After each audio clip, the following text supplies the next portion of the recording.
Hola a todas, hola a todos. En este video vamos a repasar algunos de los contenidos que íbamos a ver en la clase presencial que no pudimos tener. En esta clase presencial íbamos a repasar el tema de la operacionalización, que ya vimos en la video clase que les envié. Y también vamos a revisar algunos de los temas de las muestras y el análisis de información. Esta videoclase es una primera parte donde vamos a ver el tema de las muestras, y en un segundo video vamos a analizar un poco más en profundidad el tema del análisis de datos. Primero, como un resumen de lo que hemos visto hasta ahora, en la unidad 1 nosotros vimos los planteamientos iniciales de una investigación, vimos cómo ver el problema de investigación, los objetivos y las hipótesis. Luego en la unidad 2 vimos cómo la operacionalización nos sirve para construir los instrumentos, es decir, es como el paso intermedio entre los planteamientos iniciales y el trabajo de campo propiamente tal. Y en la unidad 3 nosotros vemos el análisis de datos. Si recordamos esta imagen que nosotros vimos en la clase presencial 1 del proceso deductivo, nosotros teníamos 7 pasos de cómo pasamos desde el planteamiento del problema hasta el análisis de resultados y conclusiones. En la clase presencial 1 nosotros vimos los 5 primeros puntos, que eran el planteamiento del problema, la revisión de la literatura, la determinación de los objetivos, la elaboración de las hipótesis, la definición de variables y el diseño de investigación. En las unidades 3 y 4 nosotros hemos estado viendo el trabajo de campo y el análisis de resultados y las conclusiones.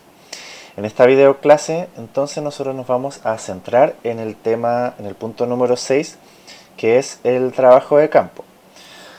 Nosotros, una vez que tenemos construido todo nuestro diseño de investigación y ya sabemos cuáles son nuestros objetivos y nuestras hipótesis, llevamos a cabo el proceso de operacionalización, que fue lo que ustedes hicieron en el trabajo número 2 y que abordamos también en la video clase.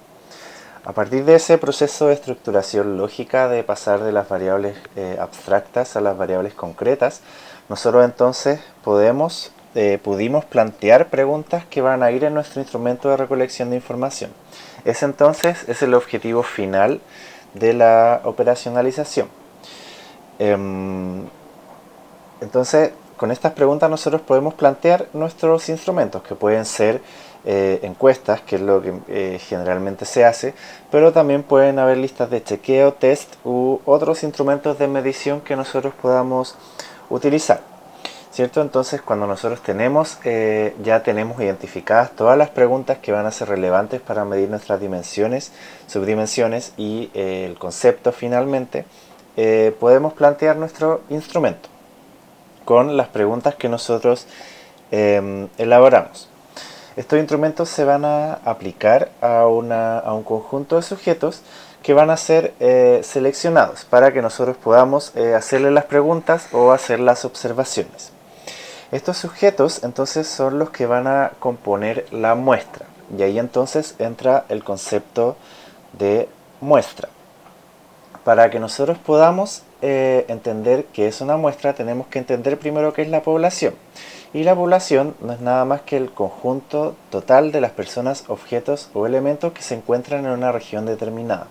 Por ejemplo, si nosotros queremos hacer un estudio sobre el comportamiento de los chilenos frente a determinado tema, por ejemplo, ver cuáles son las disposiciones de los chilenos frente a las movilizaciones que hemos estado viviendo estas últimas 2 semanas, la población va a ser entonces todas las chilenas y chilenos. Por otro lado, si nosotros tuviéramos un estudio sobre la satisfacción de la atención en la salud pública en Chile, nosotros tendríamos como población todas las personas que se atienden en la salud pública en Chile. La población entonces no siempre van a ser todos los chilenos y todas las chilenas, sino que va a ser el total de personas, objetos o elementos que se encuentran en esa región o que corresponden a lo que nosotros queremos estudiar. Pueden ser todos los estudiantes, pueden ser los estudiantes de ciertos tipos de colegios, pueden ser, como les decía, las personas que se atienden en la salud pública, etcétera. También puede ser la población, lo que sucede, no sé, en la región metropolitana en particular, etcétera. También puede ser población lo que sucede en Latinoamérica, Sudamérica. Como ven, la población puede ser puede tener diferentes características dependiendo de lo que nosotros queramos estudiar. Y la muestra no es nada más entonces que un subconjunto de esa población. Entonces, nosotros tenemos la población, que es la cantidad total de elementos, y la muestra va a ser un grupo de esos elementos. Aquí tenemos una representación gráfica de lo que es la población y la muestra. Entonces nosotros tenemos aquí a la izquierda la población, que serían todas las personas que pertenecen y que tienen esas características que a nosotros nos interesan. Y la muestra va a ser un subconjunto de esa población, un grupo seleccionado de esa población. Nosotros podemos seleccionar las muestras de diferentes formas, básicamente a partir de dos grandes grupos. Tenemos por un lado las muestras probabilísticas, que se utilizan en estudios que buscan generalizar resultados, y los elementos se seleccionan a partir de la aleatorización o a partir del azar. Y las muestras no probabilísticas, que se utilizan para estudios que buscan analizar solo a quienes componen una muestra, que generalmente son para los estudios cualitativos y también para algunos estudios cuantitativos. Nosotros nos vamos a centrar en las muestras probabilísticas porque son las que nos van a permitir generar la inferencia estadística, que es algo que a nosotros nos va a importar en los estudios cuantitativos. Las muestras en estos estudios deben tener tres características. Primero, como les mencionaba, la aleatoriedad. Esto quiere decir que todos los elementos deben tener la misma probabilidad de ser elegidos. Es decir, el azar va a ser quien va a escoger quién va a pertenecer a la muestra y quién no. Y no una decisión arbitraria del investigador, como sucedería en las muestras no probabilísticas. Por otro lado, las muestras deben tener un tamaño mínimo. Eso quiere decir que existe una cantidad de casos que posibilite un error de muestreo bajo. Vamos a ver más adelante que el hecho de trabajar con muestras siempre va a implicar que exista un error muestral. Vamos a revisar ese concepto. Y el tamaño mínimo lo que implica es que debemos tener una cierta cantidad de casos que va a conllevar a que ese error de muestreo no sea tan alto, que nos permita decir algo sobre la población a la cual queremos nosotros extrapolar la información. Y en tercer lugar, la muestra debe ser representativa. Esto quiere decir que en la muestra deben estar representadas la mayor parte de las características que existen en la población, las características que quizás son más relevantes. Por ejemplo, si nosotros queremos representar a la variedad que existe en Chile, nosotros deberíamos al menos tener representada en la muestra los distintos niveles socioeconómicos. También podríamos tener los distintos, cierta cantidad de hombres y cierta cantidad de mujeres. Podríamos también tener representada la cantidad de personas que viven en las diferentes regiones de Chile, etc. Entonces, esas son las tres características que nosotros debemos tener en las muestras para estudios cuantitativos. La aleatoriedad, nuevamente que los elementos tengan la probabilidad de ser elegidos a partir del azar. El tamaño mínimo, que la cantidad de casos posibilite que el error de muestreo sea bajo.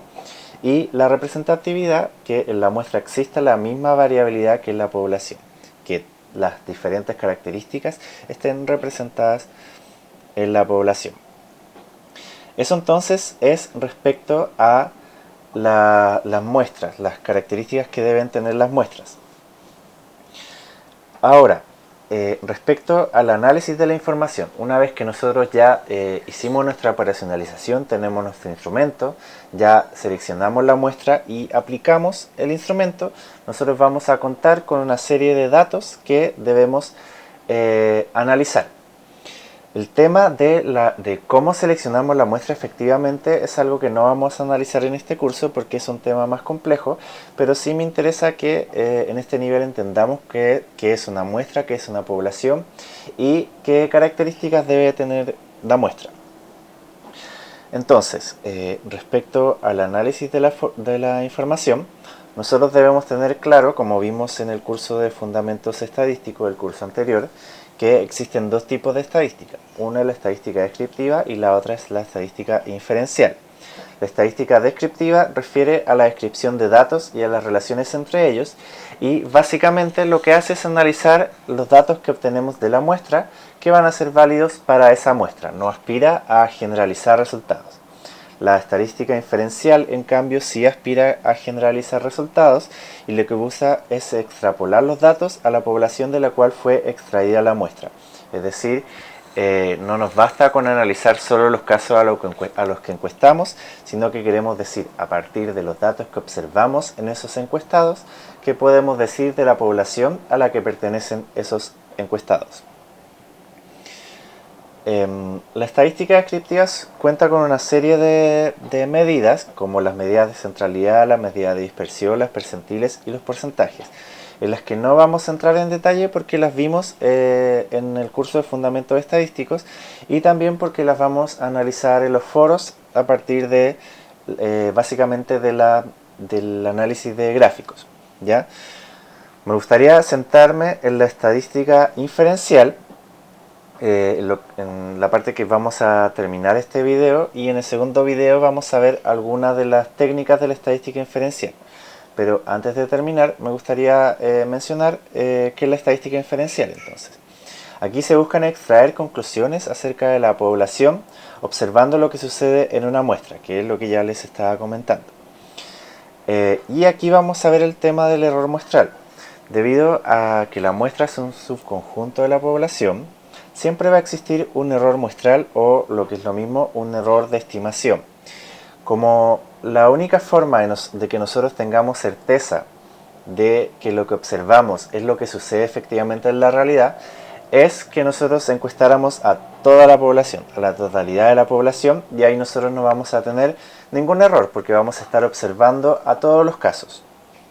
Como sabemos, como ya vimos en el curso de Fundamentos Estadísticos, que es muy difícil poder encuestar o acceder a toda la población, nosotros trabajamos con una muestra y debido a que trabajamos con esa muestra, vamos a estar siempre incurriendo en un error muestral o en un error de estimación. Ese error de estimación entonces depende o tiene que ver con todos los elementos que yo no estoy observando en concreto, porque hay gente a las que yo no voy a estar encuestando.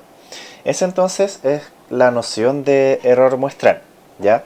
Debido a que hay una diferencia entre observar a toda la población y observar una muestra de ella, siempre va a haber un error muestral. Y eso no tiene que ver con que nosotros estemos haciendo mal el trabajo o hayamos hecho mal el muestreo, sino que es algo que siempre se va a dar producto de que no estoy observando a todos los casos. Por lo anterior entonces, también como veíamos en el curso anterior, las conclusiones que se extraen de la estadística inferencial siempre van a ser probables. Es decir, nosotros vamos a hablar de que es muy probable que suceda esto en la población o es poco probable que suceda esto en la población, pero nunca vamos a poder asegurarlo con un 100% de certeza, debido a que la única forma de que lo hiciéramos, como ya les mencionaba, es encuestando a toda la población. Entonces, aquí nuevamente podemos ver en este dibujo de la población y la muestra que el error muestral entonces se deriva a que nosotros solamente vamos a estar observando a estas personas que están en el círculo y no vamos a estar observando en concreto a todas las personas que pertenecen a la población. Ese entonces es el concepto de error muestral. En el próximo video vamos a profundizar en algunas de las técnicas de la estadística inferencial, principalmente en su interpretación, que es lo que me interesa que ustedes puedan manejar. Y espero entonces que en este video hayan quedado claros algunos conceptos. Si no les queda claro, pueden hacer sus preguntas en el foro o en el tema en el que va a estar incrustado este video. Espero entonces que estén muy bien y nos vemos o nos contactamos en el próximo video y en el foro.